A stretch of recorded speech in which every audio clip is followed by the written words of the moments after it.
Assalamualaikum warahmatullahi wabarakatuh, sahabatku, teman-temanku dimanapun Anda berada. Baiklah ya, saya ingin menjawab beberapa pertanyaan dari klien ya. Hari ini ada sekitar 6 pertanyaan, tapi saya ingin jawab ya beberapa saja dulu, sisanya mungkin besok. Pertama, ada seorang laki-laki curhat kepada saya, "Pak, saya sudah menikah sekian tahun, punya anak juga lebih dari 2. Pak, istri saya ini orangnya keras kepala, susah diatur, tidak sayang dengan keluarga saya. Kalau saya baik dengan orang tua saya, dia marah, Pak. Apakah saya lebih bagus cerai? Cuman kadang-kadang, Pak, kalau saya cerai, saya kasihan anak. Padahal saya merasa sudah bertanggung jawab, Pak. Apa jalan keluarnya, Bapak?" Oke, saya jawab ya. Pertama, arijalu qawwamuna 'alan nisa. Laki-laki itu adalah pemimpin keluarga. Kalau suami baik, insya Allah istri baik. Begitu juga sebaliknya, kalau istri baik, ya insya Allah suami juga akan baik. Itu sama sebenarnya. Nah, atas masalah ini yang pertama, kita sebagai laki-laki jangan serta-merta menjatuhkan talak, apalagi menggugat cerai ke pengadilan. Mengapa? Kita harus maksimal ikhtiar dulu. Apakah ikhtiar kita sudah maksimal? Minimal ada 4 yang harus dilakukan seorang laki-laki agar istri itu taat dengan suami. Yang pertama, sudahkah kita membimbingnya? Tuh. Yang kedua, sudahkah kita memberikan keteladanan? Artinya tidak sekedar cukup membimbing, tapi keteladanan. Apa bedanya? Suami misalnya mengatakan sholat itu baik, maka suami harus sholat dulu. Jadi membimbing, keteladanan.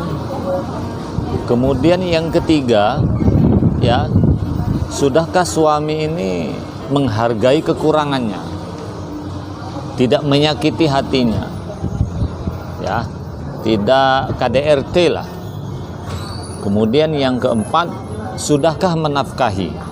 Secara umum kalau suami sudah melakukan 4 hal ini, membimbing sudah, menghargai sudah, memberikan keteladanan sudah, menafkahi sudah.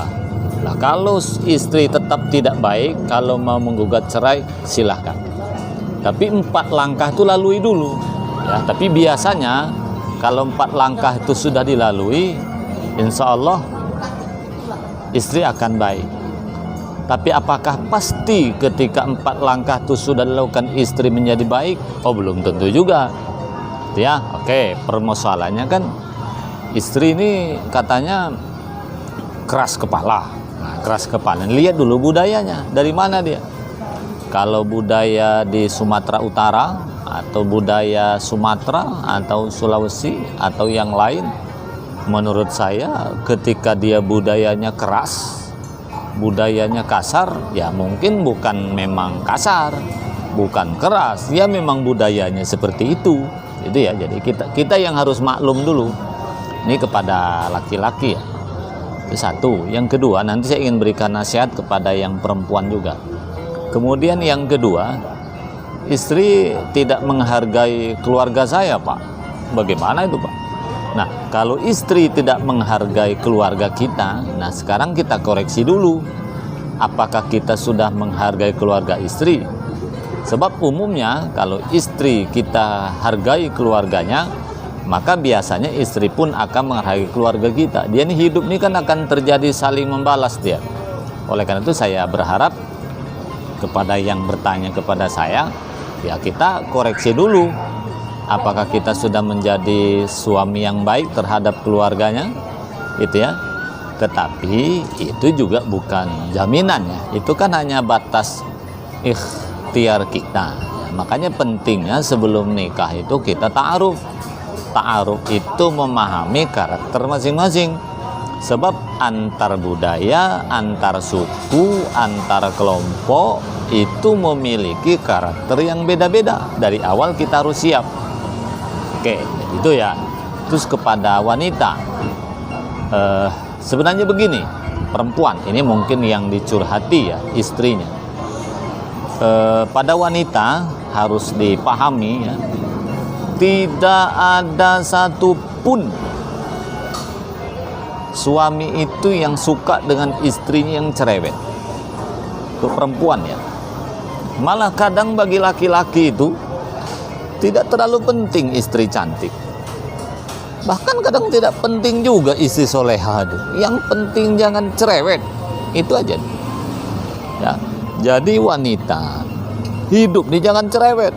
Saya pun yang katanya ustadz tiap hari menjalankan fungsi sebagai konsultan dan mediator konflik keluarga, kalau istri saya asik ngomel aja, asik keras kepala, saya pun nggak tahan. Apa artinya? Ini kepada wanita ya. Memang nggak ada suami itu yang sanggup memiliki istri cerewet. Jadi kalau Anda terlalu cerewet, jangan salahkan suamimu ketika suatu saat menggugat cerai. Ya. Kemudian yang kedua, ya, seorang istri tidak menghargai keluarga suami. Begini ya, wanita begitu selesai akad nikah itu harus tunduk dengan suami, clear. Tapi seorang suami, ingat untuk perempuan ya, seorang suami ini memiliki kewajiban terhadap 4 kelompok wanita. Ingat ya, istrinya, anak perempuan, saudara perempuan, ibunya. Jadi di pundak kita laki-laki ini, sahabatku yang laki-laki itu, harus memiliki kewajiban terhadap 4 kelompok perempuan itu. Jadi sebagai laki-laki tidak boleh KOB, kalah oleh bini. Tetapi ingat, jangan sampai kita ini mau berbakti dengan ibu kita, menzolimi istri kita. Nggak boleh, harus seimbang. Istri kita jangan dizolimi, tapi ibu kita jangan pula disakiti. Ini kan banyak juga laki-laki tuh istri dicampakkan, ibu yang diangkat-angkat, nggak boleh. Jadi istri juga harus diselamatkan, ibu juga harus dihormati. Maka seorang suami wajib menghormati 4 kelompok tadi, bahkan menafkahi. Tapi saya minta kepada perempuan, jangan pernah melarang, jangan pernah marah, jangan pernah benci terhadap suami yang ingin berbakti dengan orang tuanya. Maka dosa. Lalu pertanyaannya lagi tadi ya, Pak, istri saya ini main HP terus Pak. Saya pernah mau cerai Pak gara-gara istri main HP. Nah ini juga memang persoalan kita ini kan di HP, banyak korban teknologi. Kepada laki-laki maupun perempuan, kalau rumah tangga ingin bahagia, saya bilang kan dulu dalam beberapa kali tausiah atau beberapa kali penyuluhan kan 3 kan, iman kuat, ekonomi kiat, HP harus digunakan bersama. Istri yang baik membuka isi HP-nya kepada suaminya, karena baik tidaknya seorang kata kuncinya di HP. Begitu juga suami yang baik membuka isi HP-nya kepada istri. Tapi kalau punya istri, HP pun tak boleh dibuka suami. Nasihati dulu, omongi dulu. Kalau memang tak dinasihati, ya sudahlah, ceraikan saja. Ngapain kita bertahan? Macam tak ada lagi wanita. Kalau perempuan ya belum tentu dapat jodoh lagi kan. Laki-lakinya jangan takut kali kita laki-laki. Tapi ingat, bimbing dulu, bina dulu dengan 4 tadi. Bimbing imannya, ya, nafkahi, teladanan, hargai. Ketika 4 itu sudah dilalui, insya Allah istri akan baik. Tapi kalau tetap tidak baik, ya sudahlah, putuskan saja. Insya Allah ada jalan lain lagi. Tapi masalah HP tadi, pastikan HP gunakan bersama. Tapi kepada semua pihak, baik laki-laki maupun perempuan, mari kita introspeksi diri masing-masing ya, agar rumah tangga kita tetap damai. Oke, baiklah teman-temanku, khusus yang bertanya, nanti yang belum jelas silahkan telepon saya atau kita ketemu. Tahu kan nomor HP saya di 0811 772 633. Saya kira itu, kurang lebihnya mohon maaf. Wassalamualaikum warahmatullahi wabarakatuh.